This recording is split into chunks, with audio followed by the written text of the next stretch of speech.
En plateau, Amira Swilem, bonjour et merci d'être avec nous, Amira. On a plutôt l'habitude de vous avoir dans le petit écran depuis Ramallah, puisque vous êtes la correspondante de France 24 en territoire palestinien.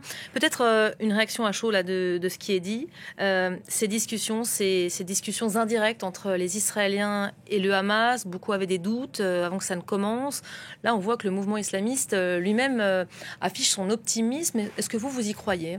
Oui, en fait, le Hamas, si on voulait résumer la situation, il se retrouve dans une position où il n'a pas le luxe de dire non et en même temps, il ne peut pas dire oui. Donc, c'est ça qui a expliqué justement cette réponse sous forme de oui, mais il y a quelques jours. Maintenant, la réalité du terrain et celle qui nous intéresse le plus, c'est que ça crée effectivement de grandes attentes chez les Palestiniens, aussi bien à Gaza qu'en Cisjordanie occupée. Aujourd'hui, tous les Palestiniens, quelle que soit leur obédience politique, et qu'ils en aient ou pas d'ailleurs, attendent qu'une chose, que les bombardements s'arrêtent. Sont suspendus donc à ces discussions qui ont lieu à Sharm el-Sheikh aujourd'hui. Oui, après c'est vrai qu'il y a des inquiétudes parce que Benjamin Netanyahou a dit qu'il maintiendrait les opérations offensives et arrêterait les défensives, mais concrètement pour un Palestinien qui est à Gaza, les bombes continuent de pleuvoir, donc ces précisions rhétoriques...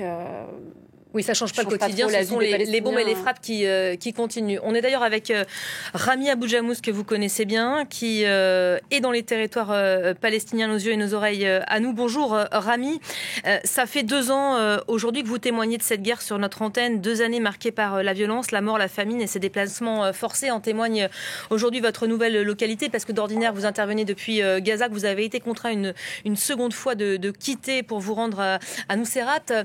Un mot de ce qui vient d'être dit ici en plateau. On négocie en Égypte. Est-ce que vous avez un espoir aujourd'hui ? Oui, déjà c'est mon 6e déplacement malheureusement et je suis parmi les chanceux d'être juste 6 fois déplacé parce qu'il y en a malheureusement qui se sont déplacés pour la énième fois. Et je vais parler au nom de la population palestinienne à Gaza, et la majorité de la population palestinienne à Gaza n'attendent que l'arrêt de la guerre. Il y a toujours l'espoir que ça s'arrête, et on voit qu'aujourd'hui ça devient de plus en plus sérieux parce qu'on voit qu'il y a le Premier ministre qatari, il y a le chef des renseignements turcs, il y a aussi tout à l'heure le président Sisi, il a demandé à Trump de venir pour signer. Et en plus, il y a aussi des réunions qui se font à Sharm el-Sheikh, et c'est la première fois qu'il y a des négociations se font à Sharm el-Sheikh. Et d'habitude, quand c'est à Sharm el-Sheikh, ça devient quelque chose d'un peu officiel et normalement, ça va aboutir à quelque chose. Et c'est pour ça qu'il y a plus d'espérance chez la population palestinienne que ça s'arrête. Mais malheureusement, que chaque jour de plus, chaque heure de plus, c'est destruction de plus, des morts de plus, des blessés de plus, et surtout la famine de plus, parce que la Gazaville est maintenant étranglée. Ça fait presque une semaine qu'il n'y a plus rien qui entre dans la ville de Gaza. La famine commence malheureusement dans Gazaville, et il y a les gens qui commencent à souffrir non seulement des bombardements mais aussi de la famine parce qu'il n'y a plus rien à manger.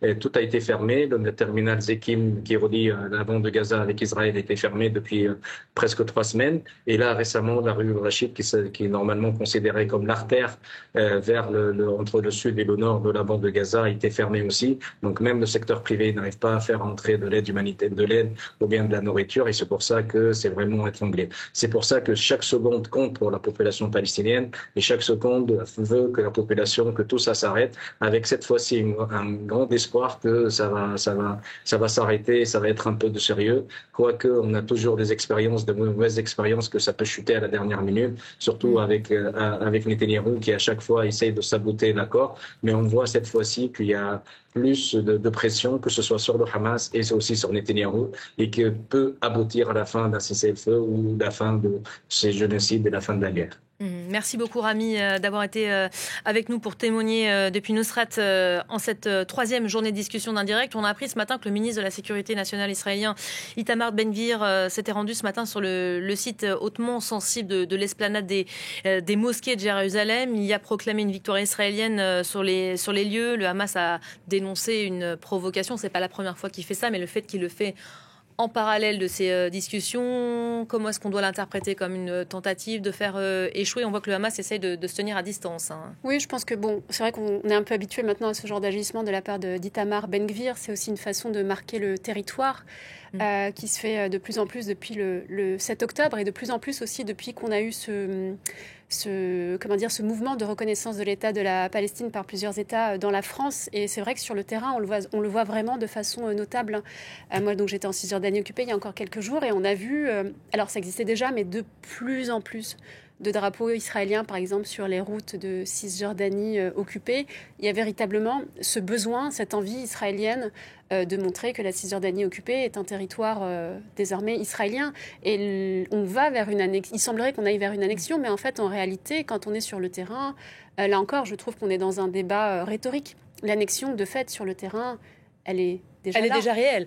Elle est déjà réelle et bien concrète avec des altercations quotidiennes. On le voit avec des colons israéliens et même des morts, des Palestiniens qui se font abattre, qui continuent de se faire abattre. Ça, c'est l'une des questions qui a été posée au lendemain de la reconnaissance de l'État de Palestine par la France, notamment. Est-ce que ça ne va pas radicaliser encore un peu plus les plus radicaux, ce gouvernement d'extrême droite, avec ce projet d'annexion? Il y a le projet Iwan qui a été validé par le gouvernement Netanyahou. Vous qui étiez en Cisjordanie occupée, vous avez senti une différence après la reconnaissance?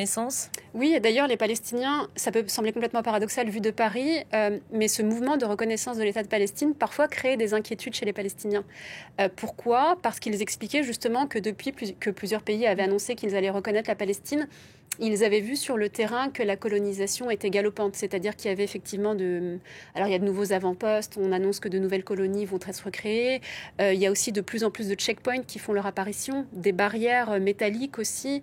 Aujourd'hui, véritablement, la Cisjordanie occupée ressemble... C'est une espèce de grande prison à ciel ouvert, et à l'intérieur de ce territoire... Des confettis, on a l'habitude de dire ça. Alors, moi, je vais au-delà des confettis, en fait, c'est-à-dire que chaque ville palestinienne est en train de ressembler à un îlot, on pourrait même dire un enclos, puisqu'il y a des barrières et des checkpoints tout autour. Et une Palestinienne me disait qu'elle avait véritablement le sentiment de plus en plus que chaque ville palestinienne devenait une sorte de poulailler que les Israéliens ouvrent et ferment à leur convenance. Et la crainte, justement, c'est que les Palestiniens se retrouvent en quelque sorte parqués, chacun dans leur ville respective. Et c'est pour ça que les Palestiniens disaient attention, si ces États se contentent de reconnaître l'État de Palestine et que derrière, il n'y a pas des mesures ou des sanctions, on aura payer le prix de cette reconnaissance et finalement ça aura été contre-productif pour nous. Je peux vous citer encore un exemple. Moi j'habitais par exemple à Ramallah, pas très loin de Al-Bir et donc tout près du siège de l'autorité palestinienne. Aujourd'hui l'armée israélienne est quasiment tous les jours à Ramallah. C'est des choses qu'on ne voyait pas il y a encore quelques semaines. Justement, parlez-nous de votre quotidien.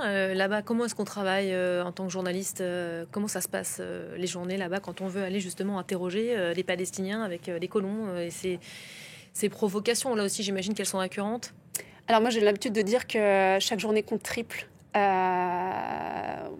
On ne sait jamais ce qui va se passer. C'est des journées qui sont extrêmement denses. Après, c'est vrai qu'en tant que journaliste, on est dans une espèce d'hyper-vigilance du quotidien parce qu'il peut se passer n'importe quoi à n'importe quel moment. L'armée peut débarquer à n'importe quel moment.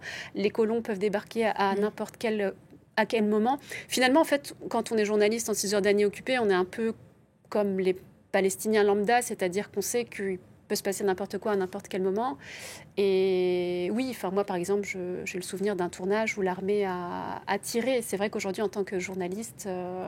Vous sentez un réel danger en tant que journaliste en Cisjordanie occupée? Oui, c'est-à-dire qu'en fait, on est sans cesse en train de faire une espèce de ratio entre information et risque. Est-ce que aller couvrir tel fait mérite les risques que je prends? C'est des questions qui sont là absolument au quotidien. Est-ce qu'il n'y a pas de la frustration aussi de se tenir aussi proche de Gaza, de ne pas pouvoir y aller? On rappelle, Gaza est toujours un territoire fermé à la presse internationale malgré les multiples tentatives. Alors oui, effectivement, il y a une grande frustration. Après, c'est vrai qu'on arrive à couvrir Gaza parce qu'on fait effectivement beaucoup d'interviews à distance, etc. Maintenant, la réalité, c'est que depuis le 7 octobre, la situation est en train de beaucoup changer et empirer en Cisjordanie occupée. Donc, il y a énormément de choses à couvrir là-bas. On a l'impression que les autorités israéliennes profitent justement du fait que les regards soient rivés vers Gaza pour accentuer la colonisation en Cisjordanie occupée. Donc notre présence en Cisjordanie occupée fait sens. Fait sens aussi. Comment est-ce que vous appréhendez, avec votre expérience et votre œil aussi en tant que journaliste de terrain à Ramallah, ce qui va suivre après cette discussion de Sharm el-Sheikh? Tout semble laisser penser qu'il va y avoir un accord. Les Américains entrent dans la scène, dans le jeu aujourd'hui. On sait l'intérêt de Donald Trump à voir cet accord de cessez-le-feu aboutir. Alors, il faudra voir ce qui va se passer après ou pas. Il va falloir voir aussi les conditions acceptées par les deux camps. Mais comment est-ce que vous l'appréhendez ? Moi, je suis extrêmement prudente parce qu'on est dans une région où l'actualité a montré qu'elle avait beaucoup plus d'imagination que nous. Donc, je reste très prudente parce que je pense qu'il y a une véritable volonté des Israéliens d'aller jusqu'au bout du but qu'ils s'étaient fixé.